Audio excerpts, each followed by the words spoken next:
Recording started. Broadcasting the boisterous part of the fastest game in the world. So strap on your lids and lace them up, Rook. It's the BarnChirpers Hockey Podcast. Take a lap. Clap it up, boys. Clap it up. Hulkster, it's you and I. We would say the top six, the top line, but it's only two of us. So we're going to make it happen. We're on the power play. Exactly. Yeah, we're down a couple men. But listen, thanks everybody for listening to us. Again, you can follow us at BarnChirpers Pod on the Instagrams. Chirp at us. Let us know your opinions on stuff that we talk about, even in past episodes. You can find all those on all streaming platforms: your Spotify's, your Apple iTunes, your Stitchers, your iHeartRadios, your Podbeans, your Blackberries, all the things. Like us, find us, share us, leave us a little review. That'd be great, so we can move up the standings, if you will. So we can be the President's Trophy winning hockey podcast, and then we can also let our Norfolk Admirals and your Norfolk Admirals know that we're a great hockey podcast and we want to be a part of their team. And dang, Hulkster, you've been hitting the gym in the off-season workouts. Look at that, baby. I tell you what, looking lean and mean. You're ready to rock and roll. Speaking of off-season, we are in the off-season and we don't have much to talk about, do we? No, not a lot happening, but we got something fun today. We got something fun today. So let's get the first line out there. And you threw this out pretty just randomly, literally a couple hours ago. An hour and a half ago. Yeah, you're like, hey, what if we do this? And this will pretty much lead us right into the regular season. So, it will. Because there's actually 8 weeks from today, the regular season will start. September 23rd, or I'm sorry, preseason, not regular season. Right. The preseason starts September 23rd. So we're 8 weeks away. So we'll probably tag in some other stuff to this on other episodes, but we wanted to trot out the idea here this week. We're going to do so basically we're going to go team by team, and we're going to do a would you rather for each. Yep. And we are going to do a over under for each. And essentially for each squad there'll be 4 questions, because there's 2 of us. We're going to go back and forth 2 questions each of that would you rather and the over under. So we're going to tackle 4 teams a week, because there's 32 teams, and that'll bring us right up to the preseason. So when we have the rest of our line mates on the show, then of course the questions will still essentially be would you rather and over under, but we won't have to carry the whole team like we do this week, which is fine. That's okay. So why don't you already said we're going to go in alphabetical order, right? Or did you not say that? I may not have said that, but we are going to go in alphabetical order because it's easier that way. It's just easier. It's just easier that way. It sure is easier, and we don't want to forget anything. So you know what, Hulkster, I want you to start. Go ahead. And sorry, that's the other thing. Everybody listening, essentially, we're asking when we're answering the question, we're essentially the GM of that squad. What would we rather do, or an over under of whatever the question is? And again, we haven't talked about what the questions are going to be. We're just improvising this on the fly. So it's going to be fun. It's going to be fun. I'm guessing that you're going to be considerably better at this because maybe not. We'll see. You know the rosters, but you come up with zingers, buddy. You always have a zinger. So so we'll see what happens. So we're starting with the Anaheim Ducks because they are the first in the alphabet, and I keep coming back to this question frequently when it comes to John Gibson. So we might as well jump right out there. We're deep into the offseason. If you're the Ducks GM, would you rather hold on to John Gibson, right, and stay pat with the teams that you brought in or the people that you've brought in, or would you rather deal him off and get more pieces back right now?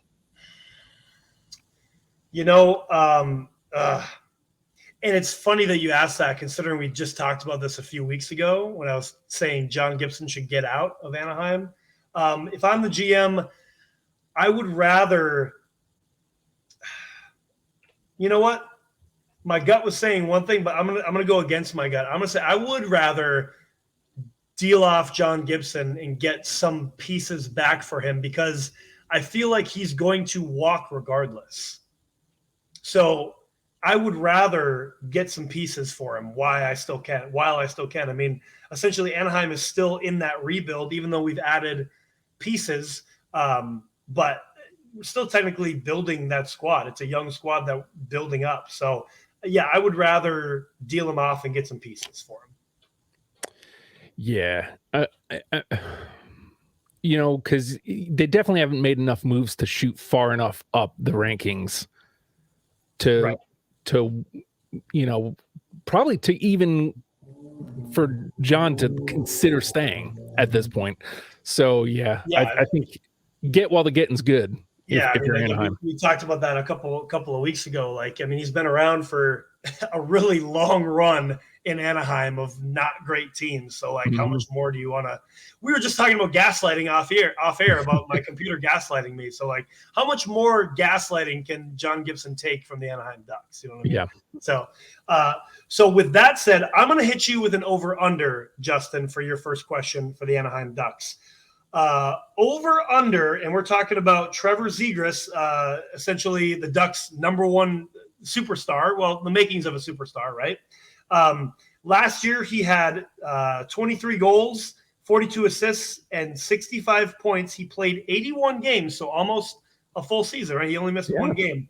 So over under, Justin, Trevor Zegras gets 30 goals. What did you say it was 24 this year? 23 goals, 42 assists, 65 points in 81 games. I'm going to go with my gut and go over. Okay. I think that's probably pretty fair. I mean, the Ducks brought in, like we talked about a couple weeks ago, Alex Killorn. You got they just signed Troy Terry to a $7 million contract. Mm-hmm. They have Frank Vetrano's on there, Isaac Lundestrom. So they got pieces to they just got to, can they dish it to them? You know what I mean? Right. But yeah. So I think that's probably a pretty fair over under that he'd get above 30. I think so. Yeah, I mean, you think about with the team that they had, he was able to do that. Yeah. I mean, he's only played 3 seasons now, but he had 3 goals, and then he's gotten 23 goals in the past 2 seasons. So he's due up that next step, and 30 seems, so obviously, he scored 23 goals in 75 games previous season. Oh, okay. And he's gone up. So he's gone up in points, right? 13 points, 61 points, 65 points. So he has gotten better. So I think that's a pretty good projection, I'd say. So we're going to stick with over-under because that'd be my next one. Last year, the Ducks finished 8th in the Pacific, Joe. 8th in the Pacific. Woof. I'm going to go bold here. Over-under 4th in the Pacific for your Anaheim Ducks. Ooh, man. 4th in the Pacific. It's four spots just in the division. Just not even really thinking about it. I'm going under. I'm going under. They're not going to be 4th. I mean, you have the Stanley Cup champion Vegas Golden Knights. You have the Edmonton Oilers that are always up there. LA Kings have loaded up. We know Seattle is probably going to be a good team. Those are 4 spots right there. Yeah. With Sutter out in Calgary, now there's going to be a new coach. So how are those guys gonna function? They almost made that wild card spot. So that's a 5th team in the Pacific. I think you pretty much count out San Jose right now. And I feel like, though Vancouver is always right there, right on the bubble of like speaking of gaslighting, that's the theme of this episode is gaslighting. Vancouver is very much a gaslighting hockey team. They're like, they suck for most of the season, and all of a sudden they make a run like, hey, we're gonna do it, guys. And they almost make it, and then all of a sudden, just kidding. So we're the Canucks. Yeah, we're the Canucks. But to go back to your original question, I'm gonna go under. I don't think there's any chance that they're making 4th in the Pacific, but I do feel like they're not going to be 8th. I don't think they're going to be last. Yeah, it's the trend to me says San Jose probably has another down year, like a worse year than last year, probably. But yeah, I don't know that. Like you said, Vancouver's kind of the wild card that could kind of finish ahead of them, but maybe not. I don't know that they've done enough to go that far. So right.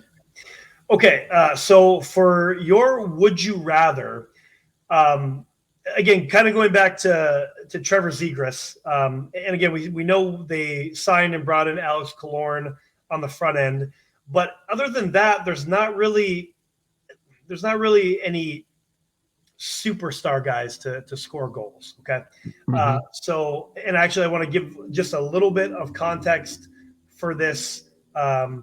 Shoot, I just lost it. I was going to look up the Ducks. I know the Ducks were third from the bottom in goal differential last year. So they got outscored a lot last year. I want to say it was in the 130 range. I don't have the exact number in front of me, but I just wanted to give you some context. So would you rather, and we talked about this last week, that the Ducks are way under the salary cap. They have money to spend, okay?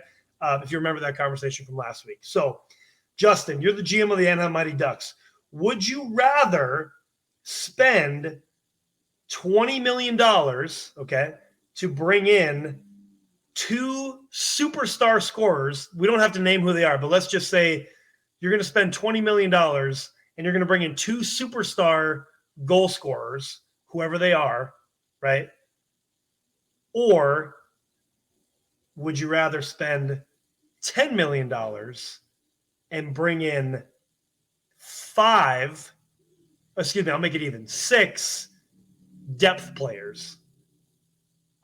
So let me rephrase that just a little bit more clear. Would you rather spend $20 million to bring in 2 50-plus goal scorers, or spend $10 million and bring in 6 depth guys that are going to get you 15 to 25 goals?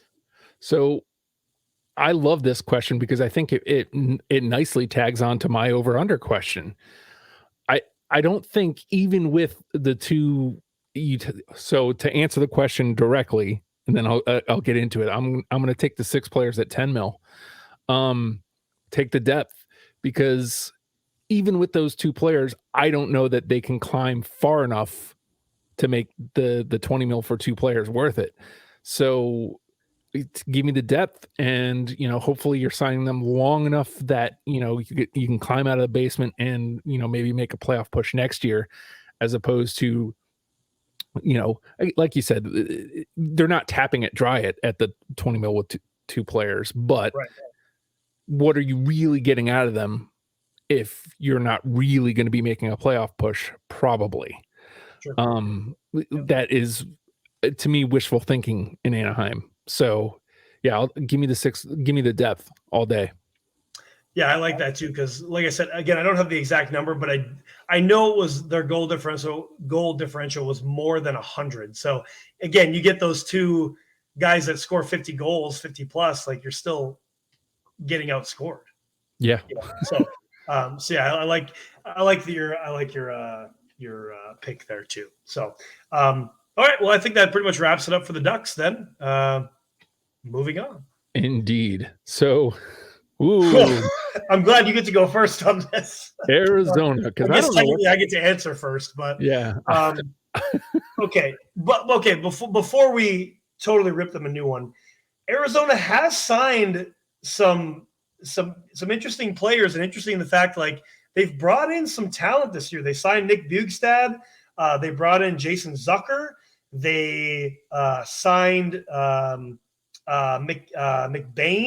Jack McBain. Mm-hmm. So they've kind of made some moves. Sean Dursey, they traded for him. That's right. So, they maybe they're doing something. I don't. What is it that they're doing? We don't know.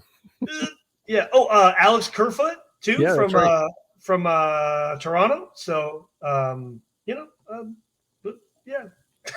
They made What? moves, but ultimately they're still the Coyotes.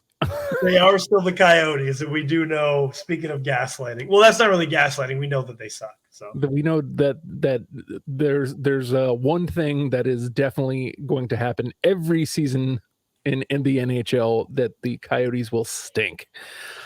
I'm going to start with an over under. okay,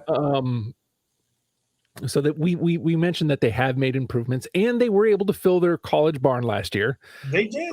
They did. You know, for the most part, you know, all season. I think what was capacity for something, right? Stall. I'll find out.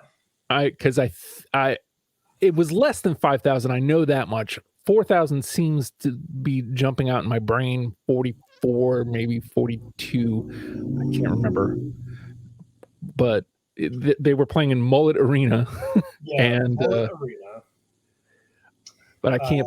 I'm looking for it. It's not coming up very easily. Much like trying to find the Coyotes in general. 4,600 fans. Okay, so I wasn't that far off. So 4,600 fans. Let's say that that's what they did. But judging by the Coyotes, judging by the fact that they may move over or under, Joe, do they average 4,000 people this season in the arena? Yeah, you know what? I think that they will. I think that they do. They will. Since that was over under, right? Yes. Okay, so I'm going to go over. I think that they will average over 4,000 fans for the entire year, and that's, you know, does it matter that they might get free tickets and it's just like a college night type thing? That's besides the point, I think. But because essentially, yeah, I do feel like they will, though. It's the second year at Mullet Arena. I feel like it's almost like it'll be the hip thing to do. Like, yeah, let's go see a Coyotes game. Yeah. You know, like more as like a joke. You know, that's definitely what you want if you're a hockey club, is people going to your games as a joke. I know, right? But yeah, I think they will average 4,000, over 4,000 fans. If we would have thought about this ahead of time, we would have wrote down our questions so we could go back and check it at a later time. But yeah, it's fine. I'll listen to the podcast. I'll listen to the episode later, which you can do, ladies and gentlemen, on all streaming platforms: Spotify, Apple, iTunes, anywhere you find podcasts. Make sure you like us, please. Give us a 5-star. Little review would be great. Shout out Norfolk Admirals, ECHL, here in wonderful Norfolk, Virginia. That's right. Little side note there. Okay, so Justin, would you rather, if you were able to reshape the divisions, okay? Mm-hmm. Because the Coyotes used to be in the Pacific Division and they've been in the Central Division now since the Kraken came into the league.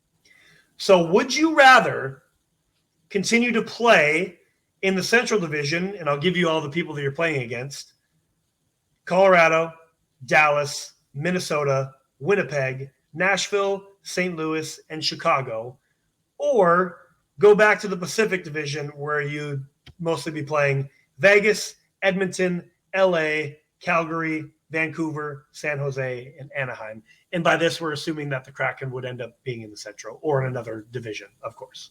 Right. Would you rather play continue to play in the Central versus the teams I mentioned, and I can list them again if you need me to, or move back to the Pacific and play those teams?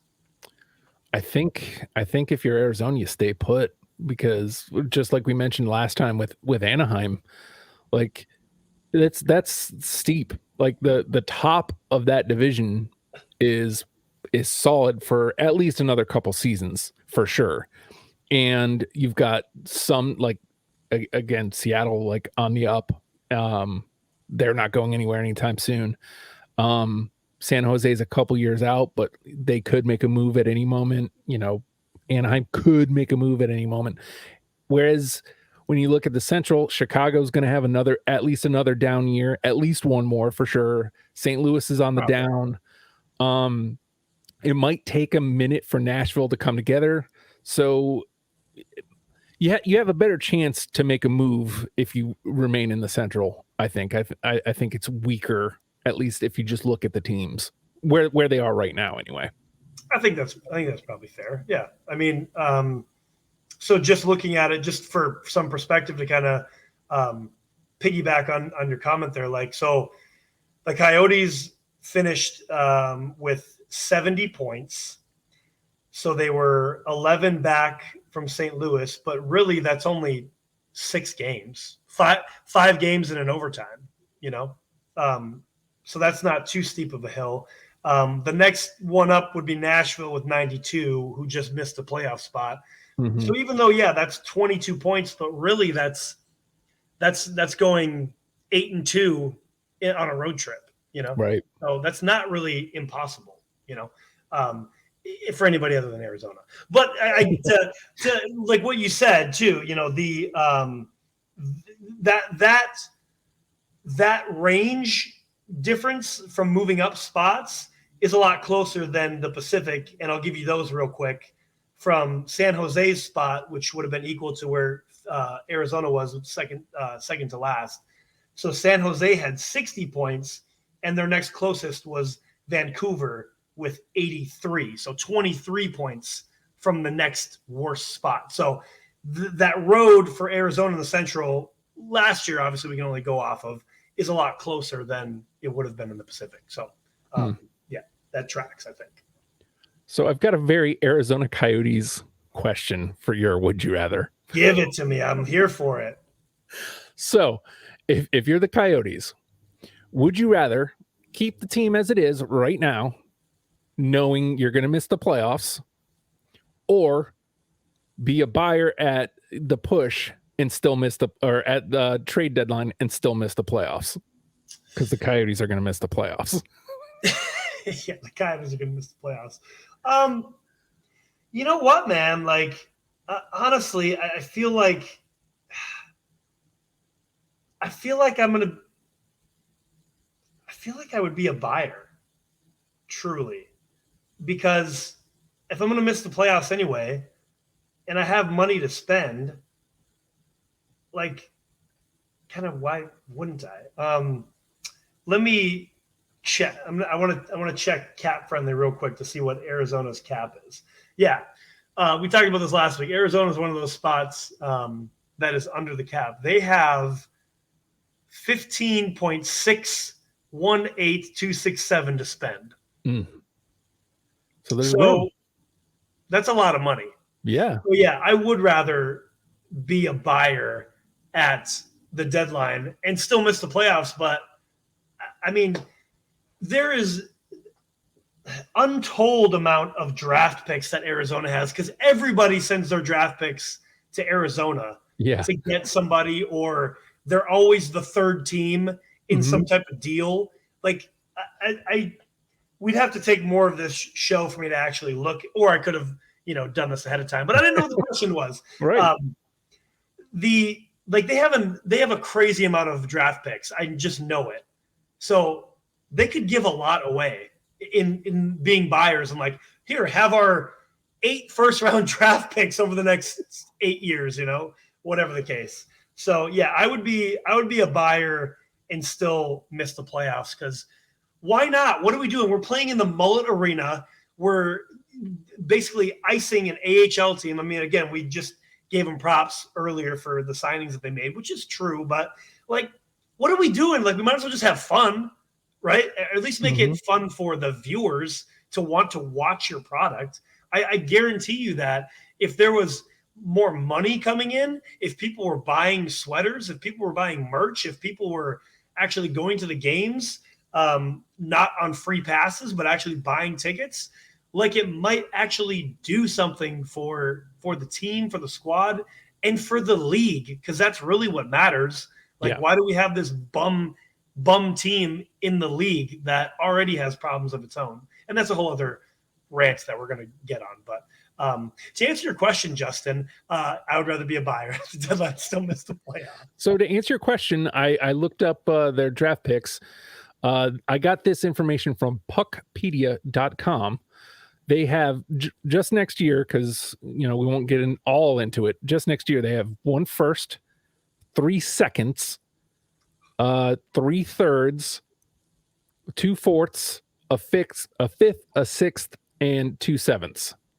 And that's just next year. Yeah, just next year. And I mean, again, that's a whole other conversation with, after the second round, what those players are going to be. But whatever, it's all dealings. But that's crazy amount of draft picks. Like I said, crazy amount. In 2025, they have four seconds. Yeah. Most teams only have one each round, if that. Right. So, yeah, that's crazy. All right. So it is your last question. And remind me, did I already ask you the would you rather or the? Yeah, I already asked you would you rather, right? Right. Or over under. Okay. You did would you rather? Okay, good, perfect. So I did actually think ahead and set this up. So last year I just mentioned it before. See, I was setting it up the whole time. I was what you call it? Whatever. Forget it. Planting seeds. There you go, planting seeds. Yeah. Okay, so last year the Coyotes had 70 points. They had 28 wins, 40 losses, and 14 overtime losses too. So technically 54. Okay, but 28 wins. So over under the Coyotes, 20 wins. Considering what we know now with the signings, the division that they're in, over under 20 wins. I'm gonna go over 20. Over 20. They managed to get 28 this season, and I don't think they're going to be worse this season. And as I mentioned before, I think Chicago will probably be worse than they were last year.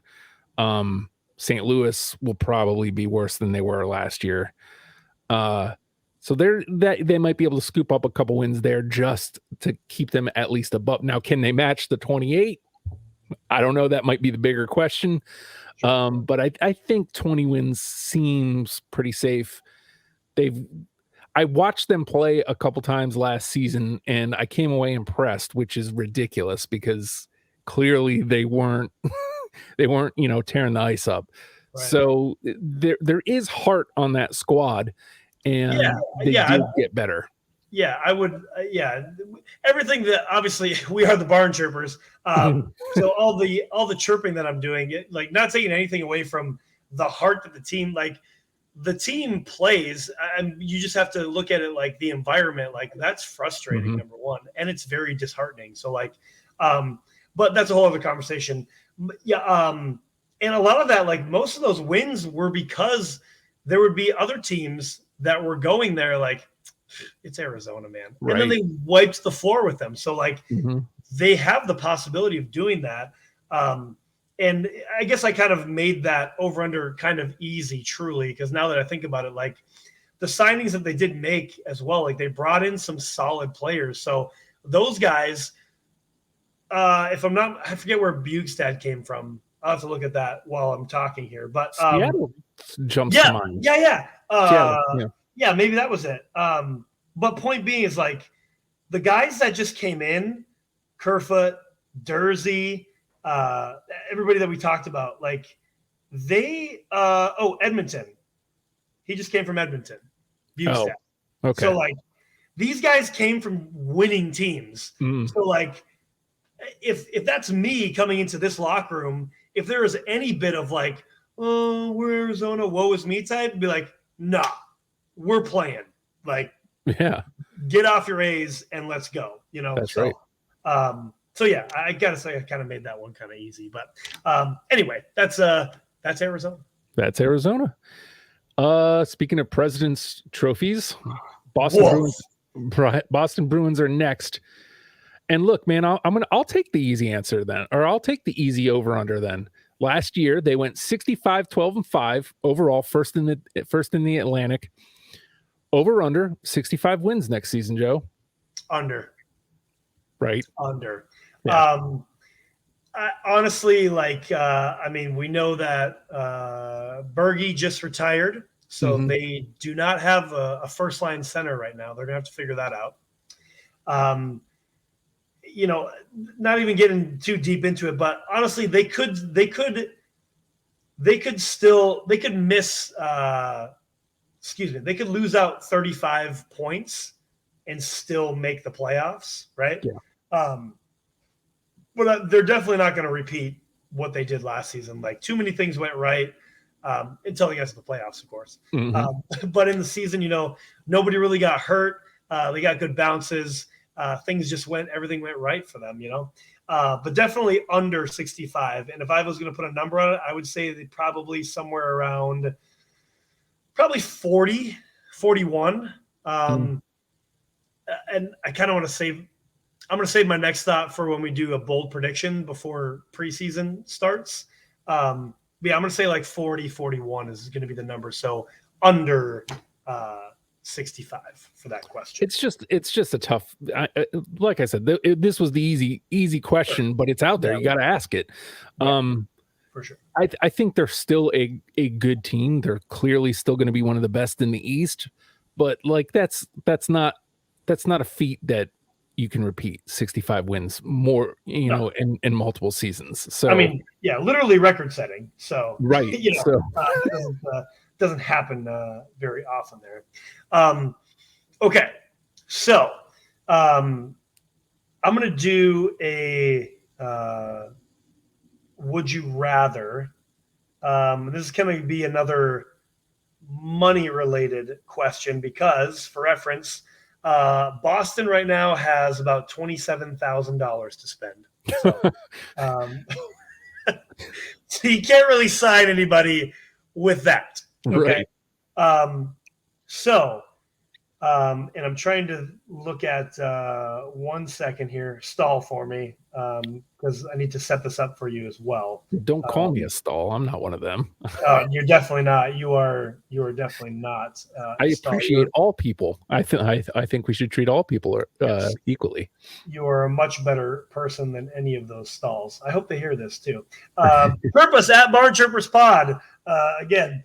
Okay, so knowing that you don't have a first line center, okay, if the season was to start today, I guess Coyle would be your first line center, maybe. You don't have a first line center, okay? So that's the lead into this question. So would you rather essentially, I'm going to put it like this, would you rather go scorched earth and trade some guys away, basically like clear out almost everybody besides the big guys, Pasternak, Marchand, good goalies, Swayman and Ullmark, go scorched earth and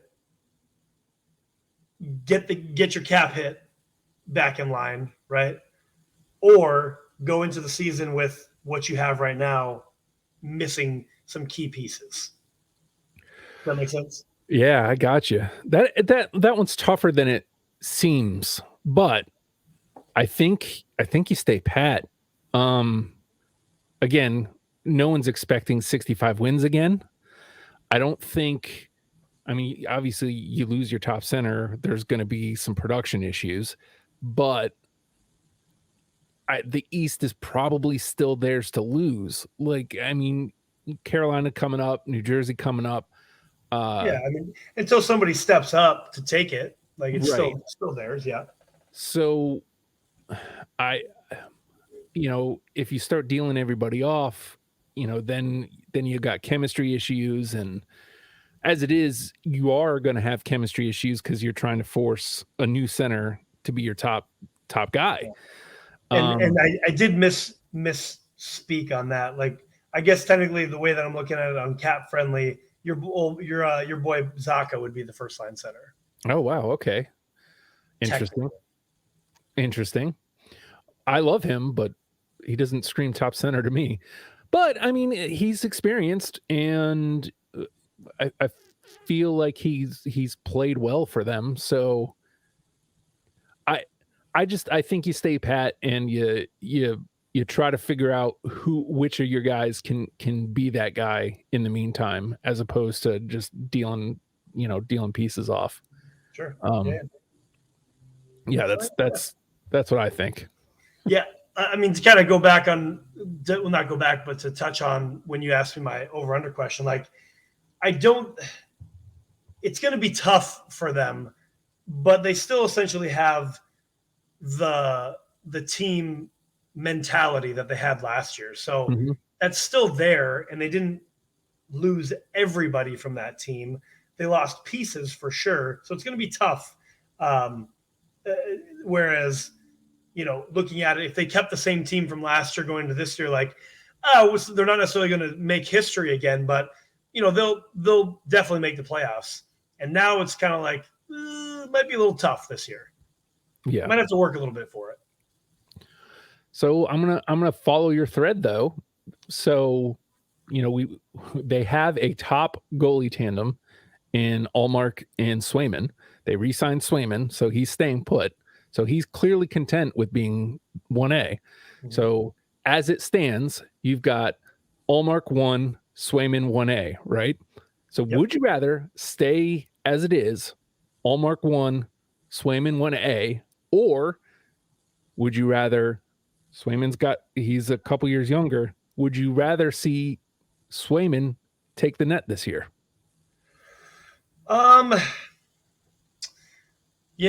So Allmark Vezina Trophy winner.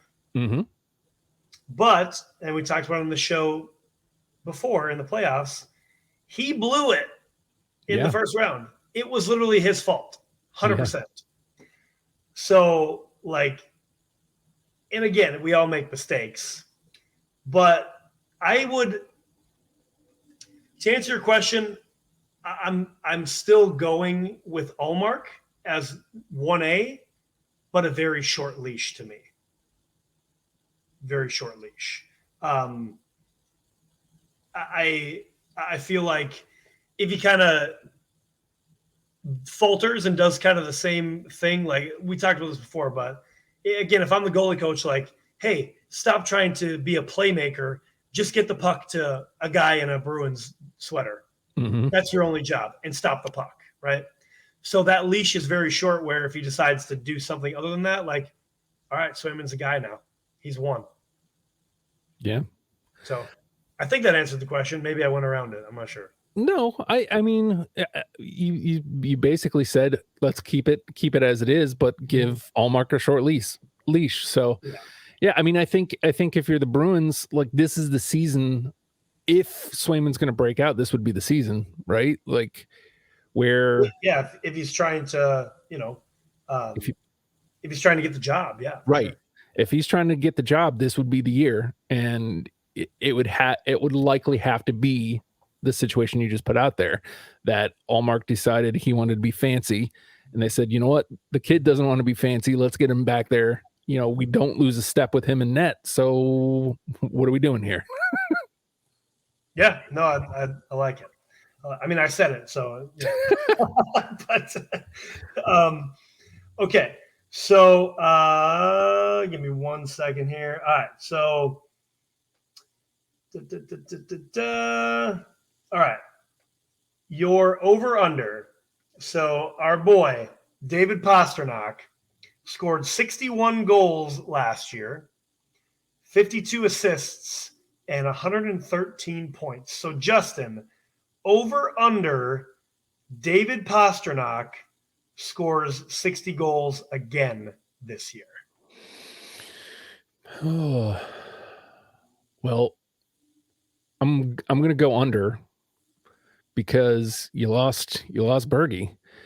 I don't know how far back he comes, but I think his production is going to slip at least just a little bit, enough to be under what he did last year.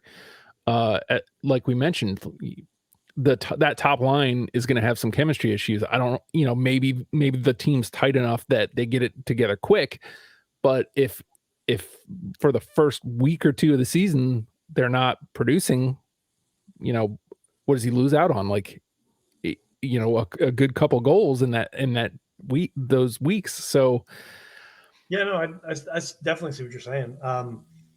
Yeah, I would kind of mimic that, what you said. I don't think he's going to get 60 again. I don't know. I mean, and it definitely, it definitely his lack of playoff production always seems to be amazing as well. You score 60 goals and you don't show up in the playoffs. Like, Yeah. is your name Matthews? Austin? But yeah, I don't think he's going to get 60 again. Again, that team, just a lot of things went right. So him getting 61 goals was part of that. So I agree with you. I don't think he's going to get 60 either. It probably 40, 45 is probably the upper limit, I would say, on old pasta there.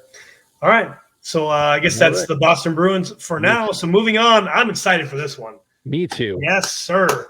Me too. Because the Buffalo Sabres, our boys. You know, they're a division rival. So like it really sucks like how much I love them. But like they're beloved underdogs. So I just be loving them. And one of the biggest things that they had last year was goalie issues. You know, they had, so we'll go with the three majors. We had Comrie, we had 6K, we had Levi at the end of the season. Yep. So I'm gonna start with a goalie question since that was the biggest question last year. Joe, if you're Buffalo, do you move on from Comrie and go with the kids, go with 6K and Levi? Or do you stick with Comrie and send somebody back to AHL and keep the other one as the backup? I would rather move on from Comrie. I think there's a lot more potential in 6K and Devin Levy.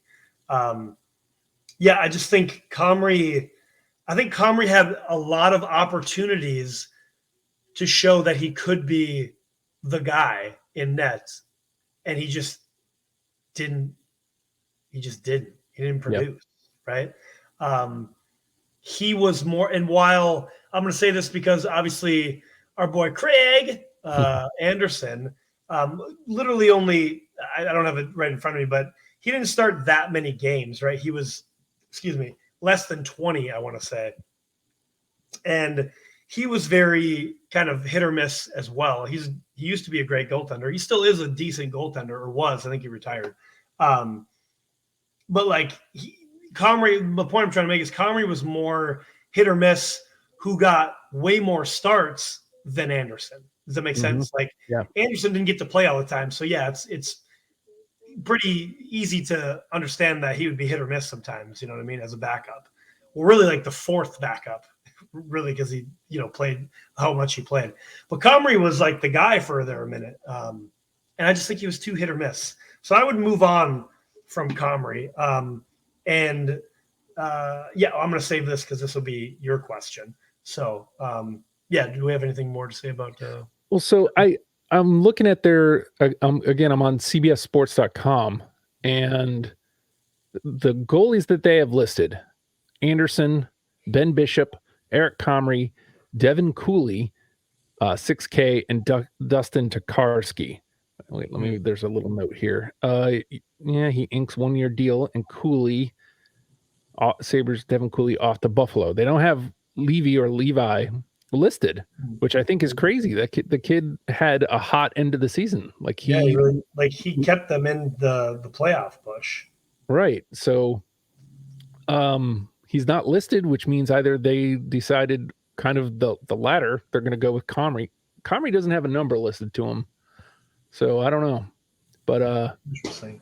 I'm looking at cap friendly also, and I don't see Devin Levy either. Wild. That's crazy. But cap friendly, they have them listed on cap friendly, whichever, who knows what actually is more. But they have Devin Levy number 1 and Eric Comrie number 2 listed on cap friendly. Okay. All right. Well, to answer my own question, I'm with you. I move on from Comrie. I mean, he's only a couple years older, but to me, it's enough to know that he's not the guy. I'd rather, you want to go with Levi and let 6K get some seasoning behind him, let them split the net or whatever. What's the worst that happens, right? Like those two guys almost got you to the playoffs last year. So Yeah, exactly. let's get another season under their belts.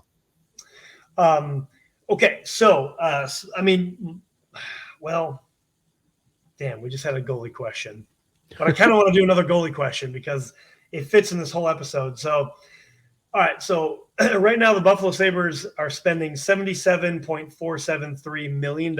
So they have, about $6 million that they can spend. Okay, with me. Mm-hmm. So, would you rather, Justin? This is back-to-back thing. Spend $6 million. Oh, this actually works. Would you rather spend that $6 million to bring in another? I'll put it like this. It's in the same category. That $6 million. Spend that $6 million to bring in another depth piece and or a top 6 level guy to put on as a forward. Okay, or spend that $6 million to try to bring in a superstar goalie, a la rental Hellebuck, rental Gibson. My inclination is the former, because they were I don't remember what it was, but it was like literally just points away. They were like 3 points out. I know that we've harped on goalie was their issue, and it absolutely was. But you have enough guys there. We just went over all the guys that they have on the roster. I think you can get. They missed it by 1 point. They were out by 1 point. So like I give Levy, whatever his name is, give him and 6K a full season and let them really cook. I don't think they need the rental. Whereas if you bring in like a top 6 guy, like you get some point production, which wasn't necessarily their problem, but if you've got the veteran leadership, as always, they're a young club. I mean, they do have veteran presence, but they are still like a young club. So give me the veteran presence. Give me a top 6 guy for the Buffalo Sabres. I think that's fair because that last stretch of like 10 games, essentially it was Buffalo. Like they had their own destiny. If they won, they didn't even have to win out. They only had to win maybe 60% of those games. So they could have went like 6-4 in the last 10, maybe won overtime, and they would have beat Florida out for that second wild card spot. But they were blowing games, like 1-goal games, 2-goal games. Excuse me. So, I kind of agree with you with having a top 6 or another depth guy that can kind of put you over that hump, whether it be leadership wise or on the actual scoreboard, could have made all the difference for the Buffalo Sabres last year. So I agree with you. I mean, Levy was 5-2 in his 7 starts. Like that's pretty solid for like, okay, hey kid, you just got done with the World Juniors. Like now you're going to play a high pressure situation, like get us in the playoffs, Yeah. We've talked about 6K before with all the potential in the world. So I don't think you move on from either of those guys, like we just talked about in your question. And one of those 5 wins was against my boys, the Devils, high octane regular season offense, and we got worked that game. I can't remember the final score, but we got worked. And I don't think you move on from them. I agree.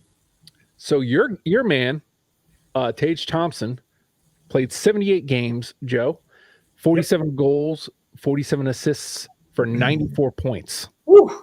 I'm going simple here, but that's a lot of points. Over and under 94 points for Tage Thompson next year. I'm going to say over. Yeah. I'm definitely going to say over. I mean, he's progressed every year that he's had a chance to play, from starting at 9 points, and he's progressed every year. He hasn't gotten less points. So, and to that point, not last year, but the previous year, he played the same amount of games, 78, and only scored 68. So he big time upped his value this past year. Of course, that comes with everything we just talked about, playing on a better Buffalo Sabres team, playing on a better coached Buffalo Sabres team as well. So all those things make a difference big time. But I'm still going over 94. I would say he's definitely going to break triple digits. And if I was going to put a number on it, I would say he's going to finish with 110, 115 points. Ooh. Yeah, I think it's going to be a big increase. So, so that gives us what? So let's see, 110 points. So a 16-point increase this year. So that'll put him over 50 goals, and I think he'll probably end up more goals than assists this year, I think, is how I'm going with it. So. To tag on to this and pretty much this whole discussion about Buffalo, your question from before, and tying back to, I think it may have been last week when we talked about where's Patty Kane going to land. I don't like Patty Kane. I don't want to bang the drum, but like based on the conversation we just had, I think that is a great fit for Patty Kane. And I think that could help a guy like Tage Thompson get some more goals, because now you got somebody else to look out for. Somebody to dish it to him. Right. So, yeah, man, I wholly agree. That team's only going to get better. And I was just looking at the roster. You got your middle stats. You got your Cousins, and Darlene, Owen Power, like in the D. Yeah, honestly, Buffalo is stacked, dude. Like, Buffalo's truly stacked. I mean, they are a very young team, but they're dangerous, especially on paper. They're dangerous on the ice. They're still dangerous. Like, yeah, they have a lot to learn still and to grow as a team, but they're dangerous. Yes. Well, okay. I think that. Oh wait, no. Well, I got to ask you. Right? Yeah, I got an over under for you, Justin. All right. So, the standings last year in the Atlantic went like this: Bruins, Maple Leafs, Lightning, Panthers, Sabres, Senators, Red Wings, Canadiens. Okay. So Sabres finished 5th in the Atlantic. Over under, the Sabres finish 3rd in the Atlantic. And before you answer, points in the Atlantic: Boston 135, Maple Leafs 111, Lightning 98, Panthers 92, Sabres 91. I think so. Third place was 98 points, so 7 points better. All right, I'm gonna go on the limb. I'm gonna say over. I'm gonna say they're gonna do it. The wild card here is Tampa, because always is. It always is. Are they as good as they've been? Probably not, but they're still Tampa, and they are still a quality hockey club. I expect them to fall back a little bit. We'll see what happens with Florida, because like in the playoff run, they looked great until the Stanley Cup. But most of the regular season, they did not. Does that trend continue? Like, and does the luck run out? They've lost a couple pieces too this offseason. So and guys injured to start the season. So that's going to be tough to those first potentially couple 2-3 months of the season might be really rough for Florida. It's hard to say exactly what that's looking like, but that initial quarter of the season might not be too great. Yeah, and we mentioned before, Boston's going to come down to earth. They're probably still the best team in that division, but they are going to a considerable amount of games are going to come off. Does Buffalo grab a couple of those? And I think Toronto is going to have a down year too. I think they finally get over the first round hump, but then they get like just wiped off the ice. And we talked about how demoralized they look after it. Does that carry into this season? Like, I mean, it's not going to take much for Buffalo to make that leap. So I'm going with the over. I love it. I love it, and I'd love to see it. And hopefully we get to see it live on the Roadie 2.0 this year as well. God, I hope so. I hope so too. So that you got any quick hits? You got anything we need to kill out here in this episode? You know what? No. I feel like we said, this will be like a 30-minute episode. Yeah, real quick episode. Here we are an hour in as we normally do, but that's all right. We had a fun time talking about Would You Rather and Over Under. We'll be doing that again next week. We'll be covering, it'll be a full C's episode. We'll be covering Calgary, Carolina, Chicago, and Colorado next week. And we should hopefully have a full squad, a full top line going too. So we'll get some other questions to ask as well. So again, chirp us at BarnChirpers Pod. You can tell us that we're stupid. You can also tell us that we have great insight or that we know nothing at all. Either way, this is a podcast where we talk S back and forth, so we won't get offended by it. So again, at BarnChirpers Pod, find us on all your streaming platforms to listen to podcasts. Give us a like, give us a review, give us a 5-star, tell a friend, tell a family member, tell a foe, tell your beer league hockey team about us.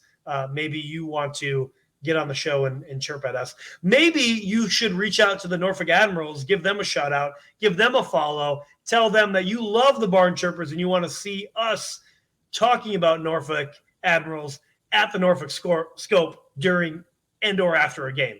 That would be cool. So with nothing else, stick taps and sellies, boys, clap it up. Clap it up, boys.